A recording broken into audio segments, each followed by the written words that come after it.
Okay, hello everybody out here. If you're joining us on YouTube and Facebook, hello. If you're joining us on Instagram, hello. My name is Naja Young, and I'm a writer, director, a filmmaker, and also an educator. I'm taking a break this year from teaching full time to work on my creative endeavors and to communicate and connect with my community. Okay. And tonight I wanted to talk about something that my client and I were talking about. I hope she has a chance to watch this. Greer Golf Mindy over in Louisiana. I'm doing a shout out to you because it's because of working with you that I really took the time to think about this as we were looking at her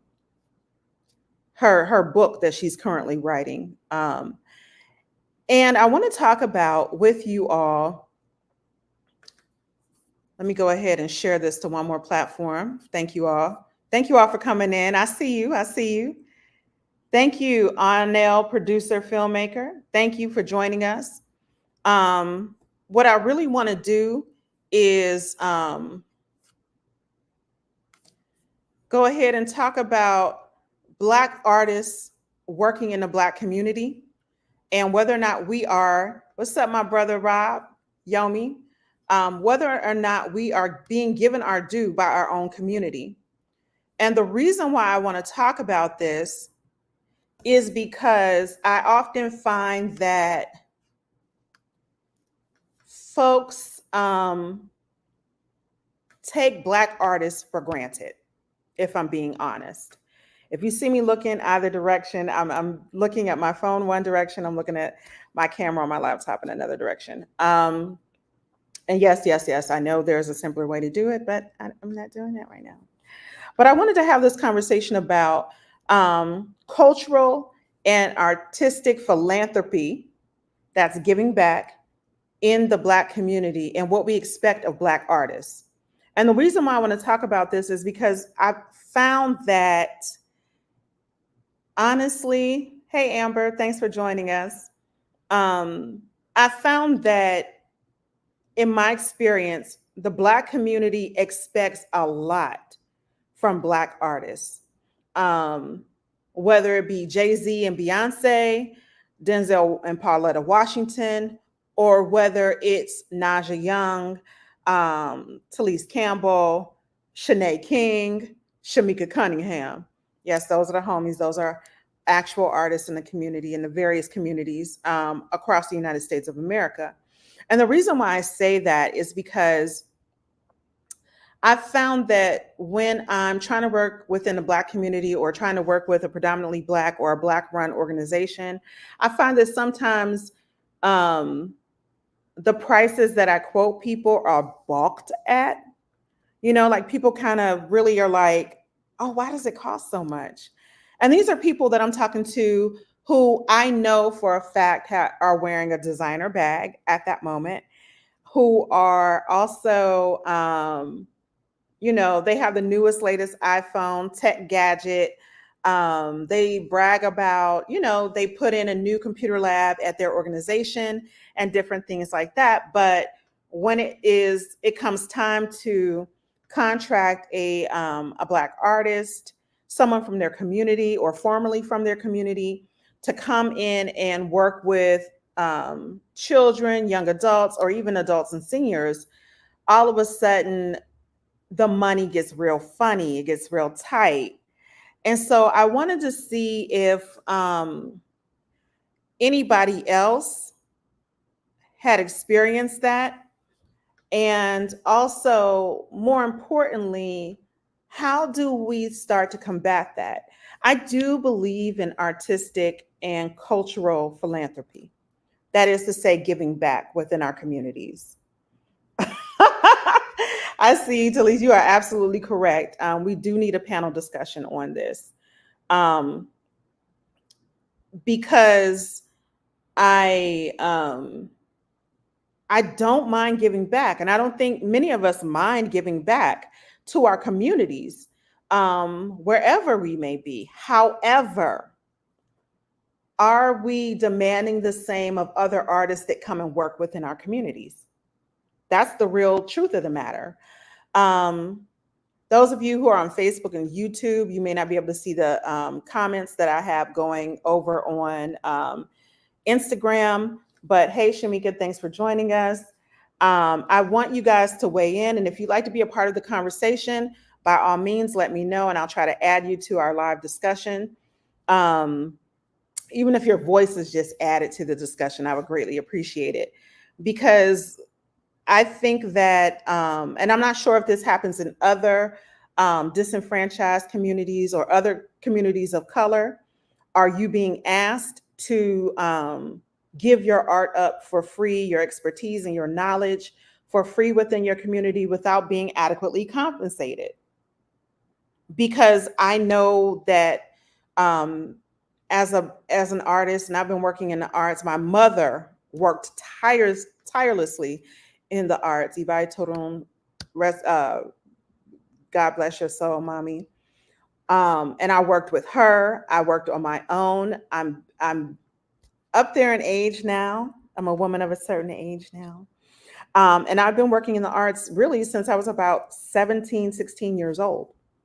So well over 20 years, I have worked in the arts consistently in some way, shape, or form. And I have always experienced this. I watched my mother experience this. I've watched other artists experience this as well. When someone approaches us about doing a show somewhere, hey, I want you guys to come and perform in front of my school or at this community event. And we say, oh, okay, that's going to be, let's say, $1,500. You would think that we quoted somebody 50,000. Seriously. Like, you would think that we truly, hey, David Holloway, it's my former student, great writer, great creator. You would think that we quoted someone literally $50,000 for a performance. And if you have, let's say, a dance company, and if you have live musicians who work with you, like many of the African dance companies that I've been in New York, I'm sorry, and I'm talking about Pittsburgh and Ohio, Cleveland, Ohio.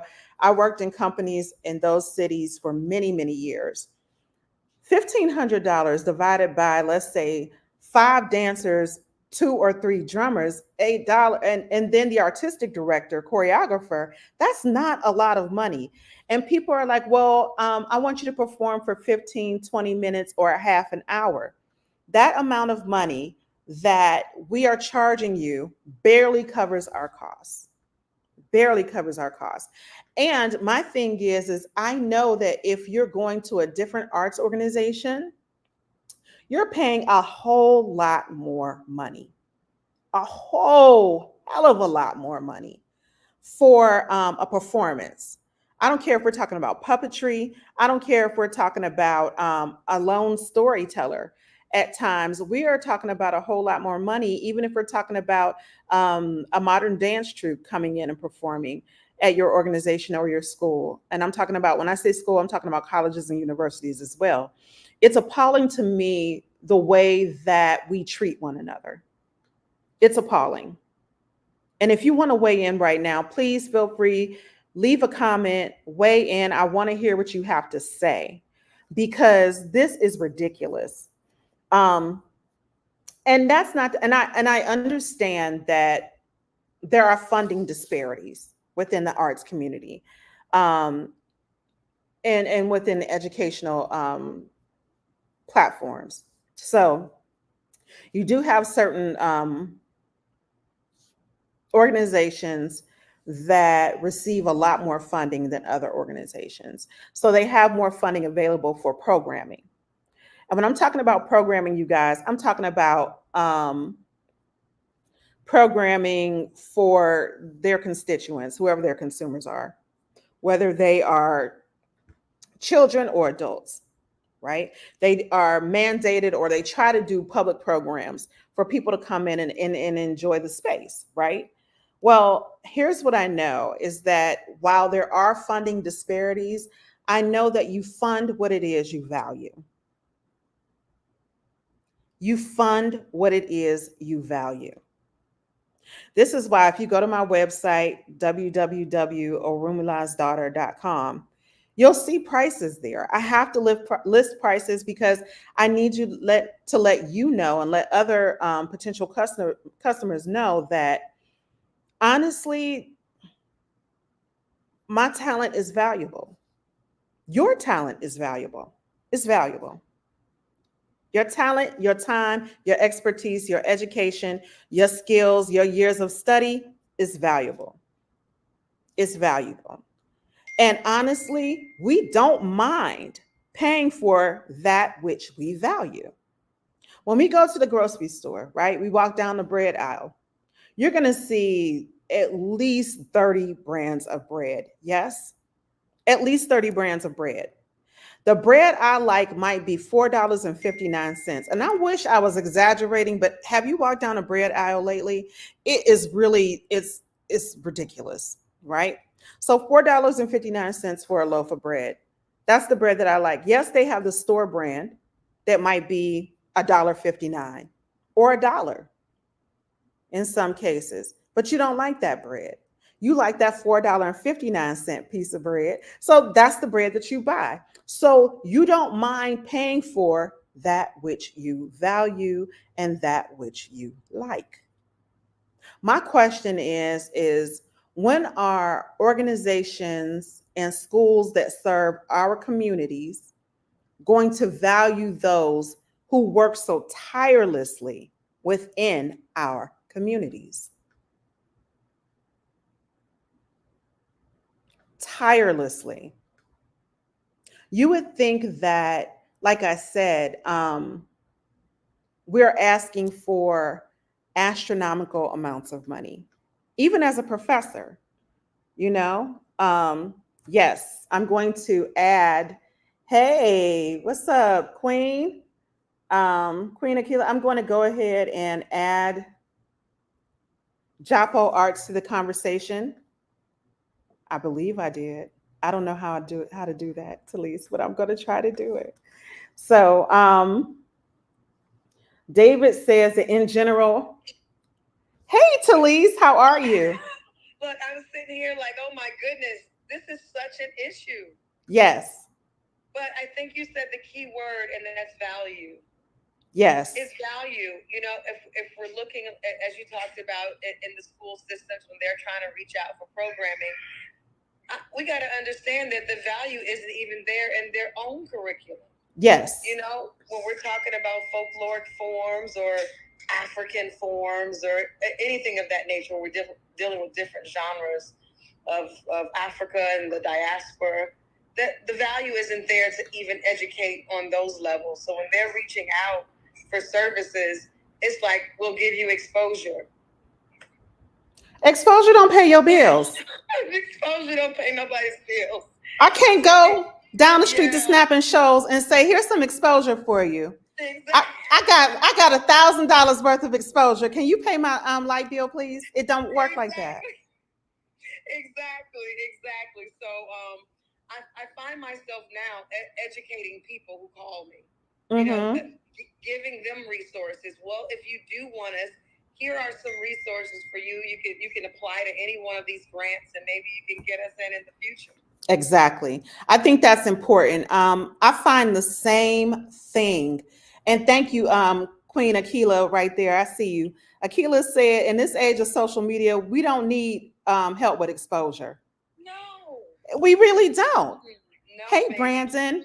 One of my other students is joining us on another platform and says a Hey, shout out. Brandon. Yes, but you see what I'm saying? I'm like, what? Yeah, and it's specifically, you know, when we're dealing with people that look like you and I. Yes. You know, I think it's exacerbated when it comes to us in our line of work because a friend of mine who works in Cleveland as an artist, someone made a mistake and emailed him the price list of what other organizations were getting for the same thing that he was doing, and the people did not look like him, and he was like blown away and could not Yes. believe the disparity and what he was receiving versus these non-black led organizations. So there are some disparities. It's ignorance. Yes.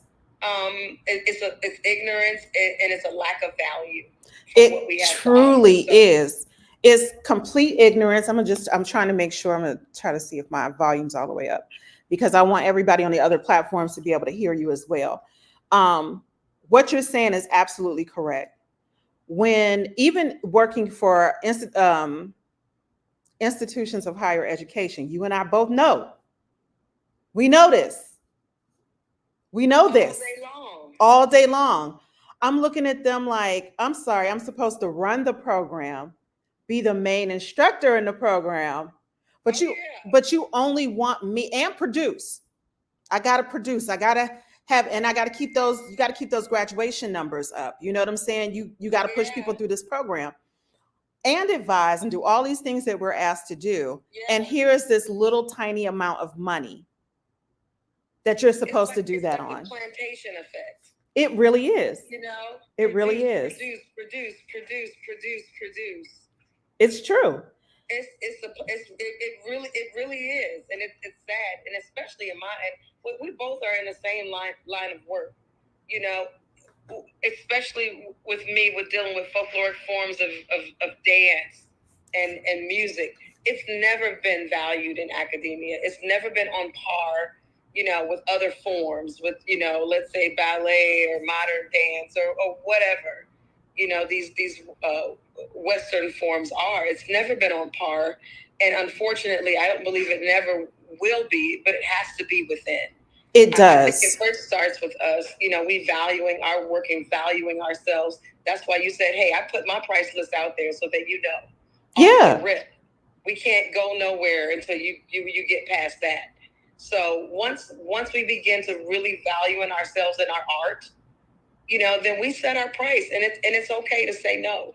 And that's me. I just tell people it's okay. We may not be able to work together right now, but perhaps we can work together in the future.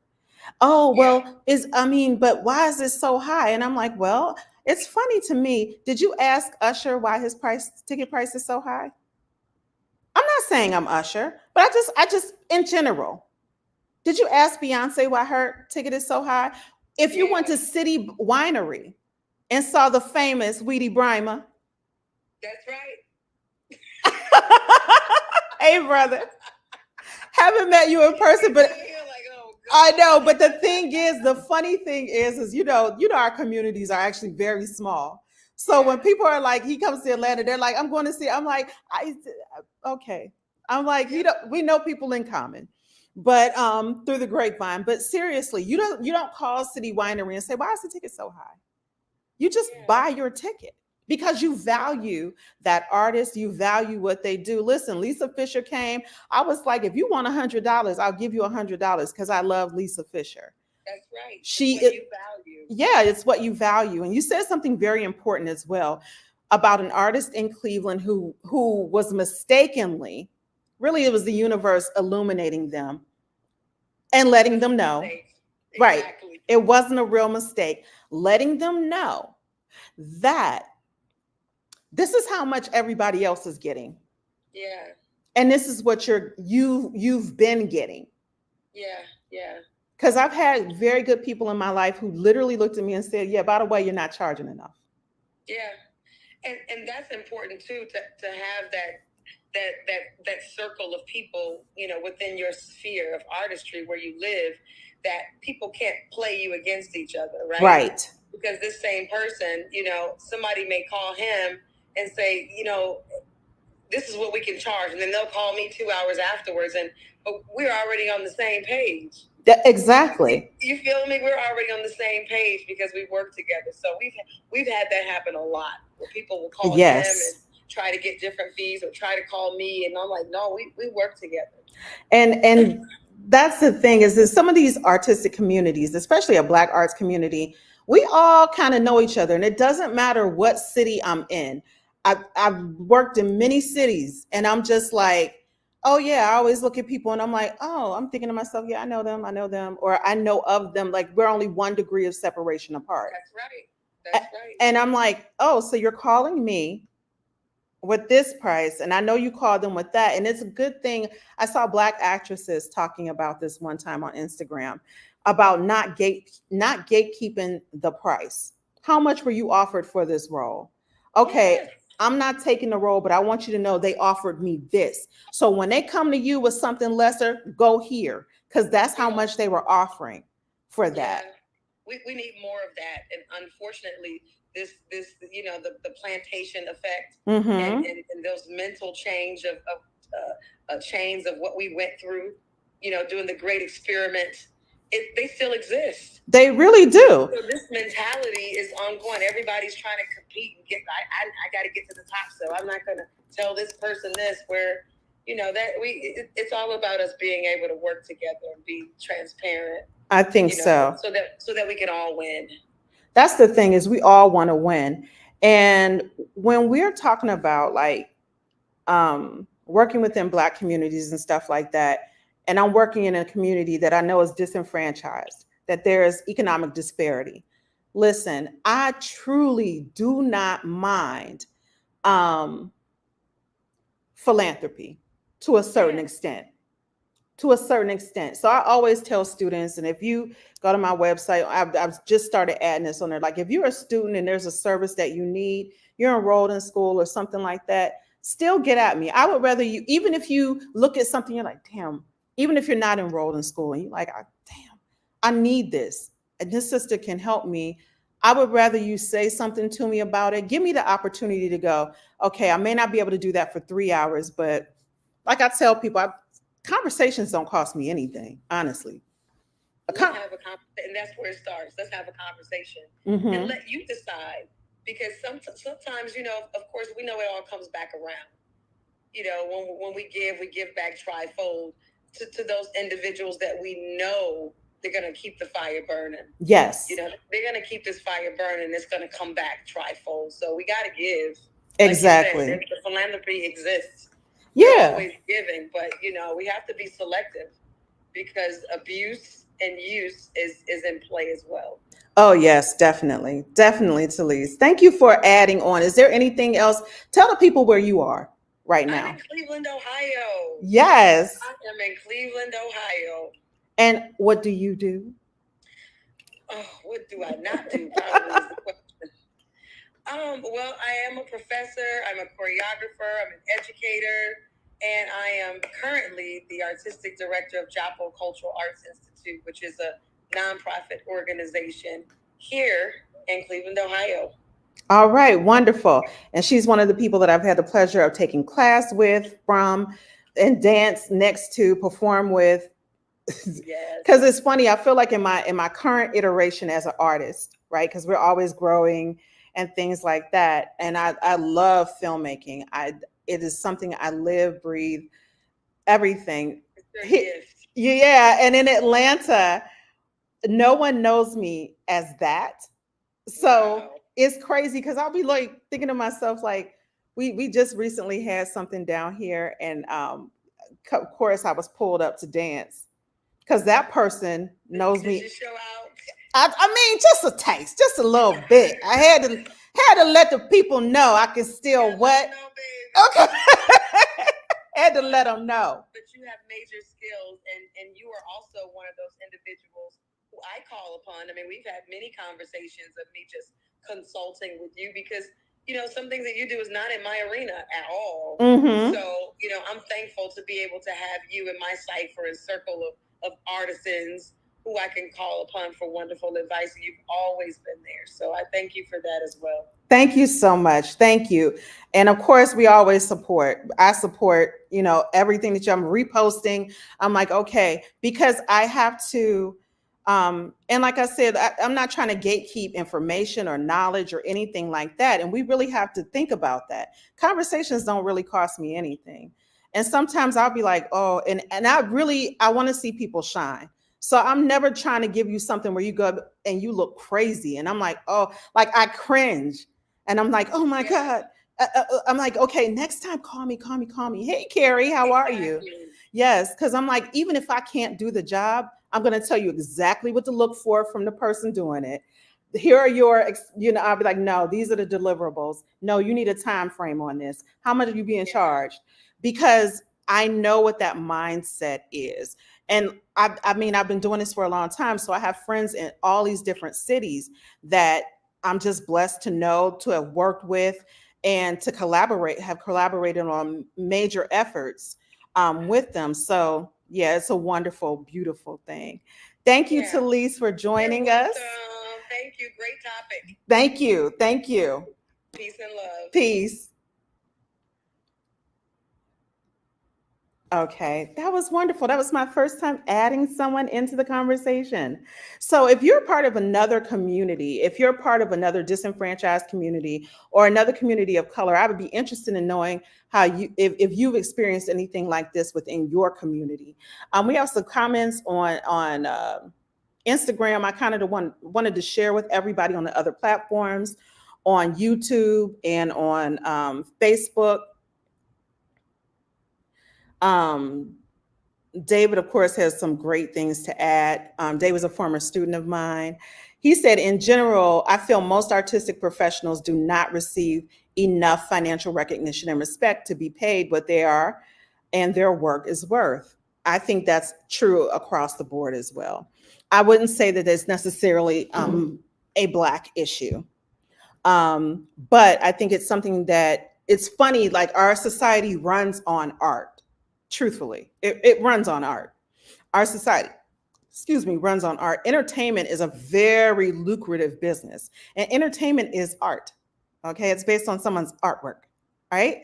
Your favorite song, your favorite TV show, your favorite podcast. Okay, these are all artistic things, and they make or can make a lot of money. However, it takes such a long time to get there, to be able to sustain yourself, to be able to feed yourself, correct?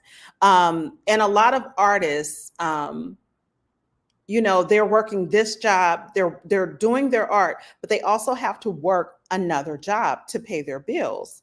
And I'm not going to argue that issue, but what I am saying is that we have, for those of you who are enjoying art, for those of you who are patrons of the arts, those of you who fund the arts, those of you who are hiring artists to work within your organizations or your schools, please, I mean, show us some respect, put some respect on our names.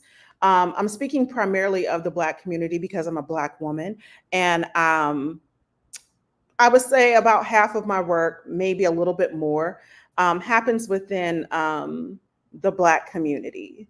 And when I say the Black community, I'm talking about across different cities. I lived in Cleveland, Pittsburgh, Los Angeles, and now the Atlanta area. So these are the communities that I primarily serve, and I'm happy and proud to serve. Um, but I find that, again, we don't value as a community those people who happen to look like us. If there's someone else coming in, it's like, oh, they're charging $10,000. You'll do whatever you can to gather that $10,000. But when we come in with our prices, it's always this lengthy negotiation or, a pity party as to why you can't really afford it, but you really, really need it. And that's not fair. It's totally not fair. Let's go back to some of the other comments over here on Instagram. And if you have something to say or you want to join the conversation, by all means, please let me know. Again, Akila said, in the age of social media, we don't need any more exposure. And let me be clear, especially for people who are established artists, they've been doing this 5, 10, 15, 20 plus years. To say that you will give us exposure is really insulting. Um, what you talk to a novice artist, I don't think there's anything wrong with that when you are just getting into the business. You do need exposure, right? Because you're just getting into the business. People don't know you. They don't know your capabilities. You may have to do some things for exposure, but even when I'm talking to my students and I'm talking to them about exposure, what I generally say to them is, will the benefit be worth the cost? So it will cost you your time, your energy, your expertise. Will you be able to directly benefit by it? If the answer is no, and you can't figure out how you will directly benefit by it, then don't do it. Don't do it. I mean, I'm telling you, I have paid for things I didn't need to pay for, and I have gotten exposure on some level by participating in certain things. And I'm gonna tell you, I had to learn, and so I'm gonna help you. All right. So Brandon over here on YouTube says, I always felt that people valued those in STEM more than those in the arts growing up. Yeah. So STEM is, what is it? Science, technology, engineering, math, right? Those are those types of programs. Um, that's where a lot of money has been thrown lately. STEM is a keyword. So when you're working with funders, you start. So when I talk about funders, let me back up a little bit. I'm talking about grant making or grant giving organizations, right? They'll have certain things that they want to fund, and STEM is one of them. So you're going to see that pretty much in every application out there, because that is what the push is: science, technology, engineering, math. Science, technology, engineering, math. And I love it. Yes, let's teach us how to code. Let's really get involved in science and technology. Have no problem with it. But it's often at the expense of something else, and that something else is often art. Lots of school programs have cut the arts. Funders have cut the amount of money that they give to artists. So those are things that happen periodically, and it really goes in cycles. Um, when the Obamas were in office, Michelle Obama had an initiative to get students um, to have a healthy lifestyle. So that became one of the big, kind of pushes and keywords was healthy lifestyle, healthy lifestyle, healthy lifestyle. So yeah, it happens like that. If you have comments, feel free to go ahead and comment. Um, I'm glad your daughter, Ashley, was talking about sharing the gatekeeping mentality in her new art class. We have got to stop doing that. Um, yeah, I've been working and navigating in art spaces. I think I started officially performing with my mom and her African dance companies in um, in Pittsburgh, PA, even though she started her first African dance company in Cleveland, Ohio, Buku Ire, Buku Ire, Ire, Yetunde, Mama Yetunde, Yetunde Owashola. She's joined the ancestors now, but her legacy lives on in her children, her godchildren, and her grandchildren, especially. But that was her first African dance company, and I was a shy kid, so I was like, "Nah, I'm not getting on stage." By the time I became a teenager, I started dancing with her troupe. We had moved to Pittsburgh, PA, which is her hometown, and I started dancing in her company, Omi Tutu, which means cool water, Omitutu. Some people know, of course, everybody knows her in that region, Mama Tunde, Mama Yetunde. And we danced at, my brothers and I performed with her in her companies at various arts festivals, in schools, in different institutions and organizations. So I really have been doing this since I was a teen, danced professionally on stages, African dance, Afro diasporic dance. So those are dances from all over the Caribbean and Latin America, and the America, United States, as well as traditional West African dance. And those people in my life right now who have been in my life, I'd say within the last 10 years, probably 15 years, have no idea. Like, that's my background in the arts. When I was in LA and I had to make money, baby, I was out there hustling dance classes. I taught hip hop. I taught, you know what I'm saying, a little bit of everything, because I had to make, again, trying to support myself as an artist, and follow my dreams, pursue my dreams of um, working full time as a filmmaker, as a writer and director. So again, I think it's great, Ashley, for you to expose your daughter right now to this.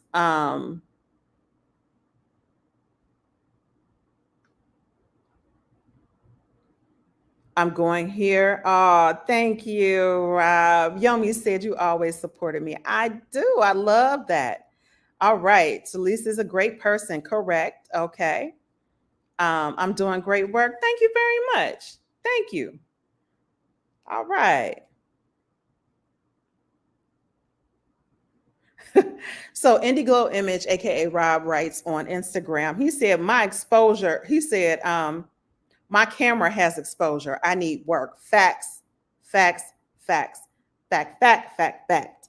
Okay. So, the reason why I brought this up, and I don't want to keep us on here too long. I think this has been a great, great, great discussion so far. And if you're on here, you want to jump on into this discussion, I would love to have you. If you're on Facebook, you can certainly go ahead and drop some comments, drop some things in here. I would love to hear from you as well over on Facebook and YouTube. Of course, if you go to my YouTube channel, which is at Camille121, and that's, go ahead and put it in the, if you want to share this video with someone, it'll be up on YouTube. You can share the video on YouTube. I am trying to get my subs up, my subscribers up on YouTube. I have a lot of stuff that I have to work on as an artist. So I spoke a little bit about this is my YouTube channel. I'm going ahead and putting it in the chat right now. On all platforms, that's my YouTube channel. So if, in case someone misses the live, you can go ahead and pick this up on YouTube.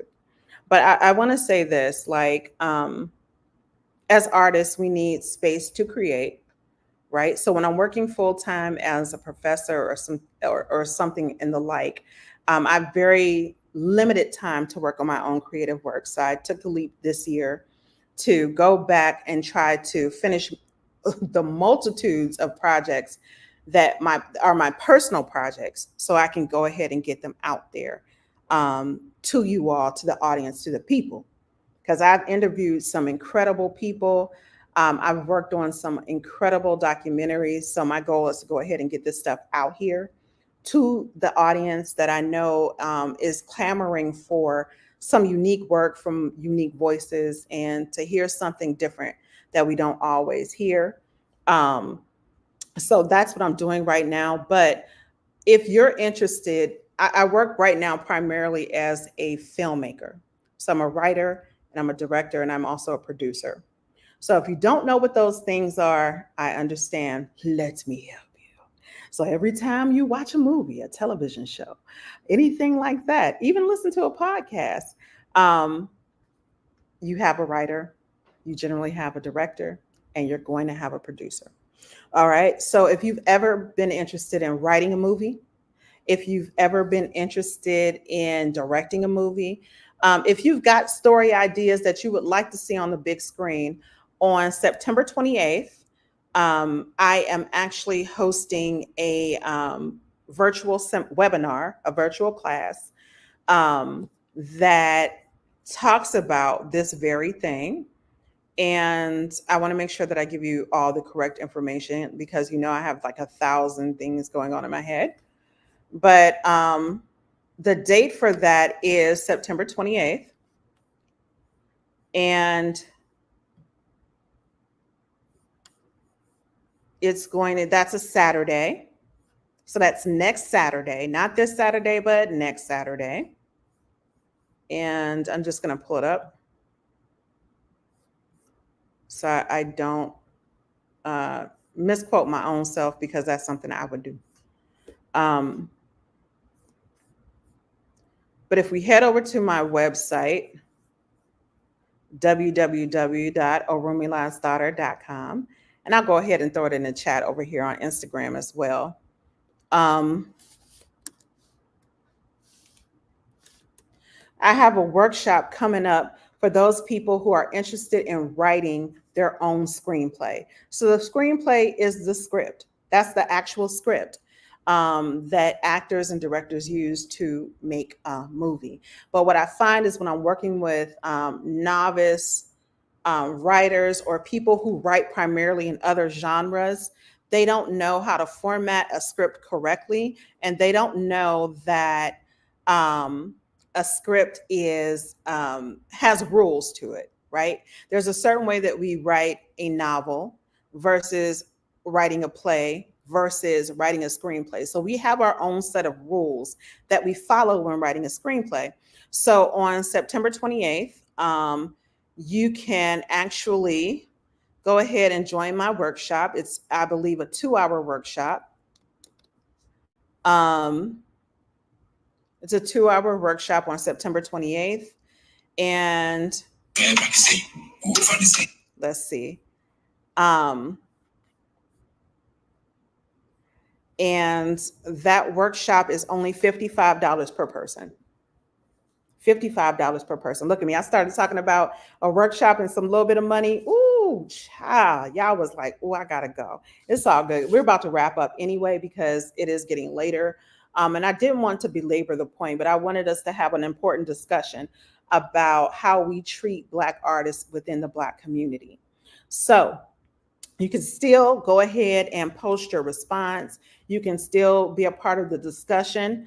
But right now, I want to encourage you all to go ahead and support a Black artist. Take the workshop, go to the class, go to the performance, buy a piece of art. We had a wonderful art exhibit not too long ago at the college I was working at, and I found the artwork to be very affordable. So if you're interested in learning how to write a screenplay, okay, here's what you're going to do. You're going to go to this link, and it has a link to my workshop, Screenwriting Essentials, a beginner's blueprint to crafting your first script. It is September 28th at 1 p.m. Eastern Standard Time, and it's just $55 per person. It's just $55 per person. It is highly affordable. It is going to be a 2-hour workshop. Okay, 2-hour workshop. Go ahead and join this. I'm going to go ahead and put this in the link. And I'm going to go ahead and put the link in the chat for you all that are still joining us. And I thank you so much for doing so. And do me a favor and share that with other people. So if you're on Facebook and Instagram, I just shared it. I mean, Facebook and YouTube, I went ahead and shared that link. This is for people who need to know how to format a screenplay. What are the basic tenets of writing a screenplay? Like, one of the things that a lot of novice writers don't know is that you need to write in the present tense. And you can't write what someone thinks or feels because their audience, they don't see that. So you have to we have to craft the language in such a way that once we describe what the audience is supposed to see, they understand what the person is thinking. We leave it to the actors to do that interpretation on their face and in their bodies. So those are things that you have to think about. Like I said, it's September 28th, 1 p.m. It'll be online via Zoom. It's $55 per person. And I would greatly appreciate it if you all would share that information with people you think might be interested in learning how to write their own screenplay. For those of you who are on joining us on Instagram, I'm going to go ahead and put my link to my website, Orumila's Daughter, on here. And again, if you have any comments you want to share, if you're a part of another community of disenfranchised people or another community, you're a part of a community, another community of color, and want to talk about your own experiences and working within your community, I would love to hear it. Love to hear it, because I want to know whether or not, I'd love to compare notes and see whether or not you go through the same thing. So if you look in the comments right there, that's my website, Instagram. I hope to see you there. And if you enjoyed what you watched this evening, go ahead and give me a thumbs up. Go ahead and hit that share button. And please, by all means, go ahead, subscribe. This is Naja Young. I'm going to go eat dinner now. You all did a fantastic job. Thank you for joining me. Thank you for joining me over here over on Instagram. I thoroughly enjoyed it. And take care and be blessed. Be safe out here. Okay? Peace.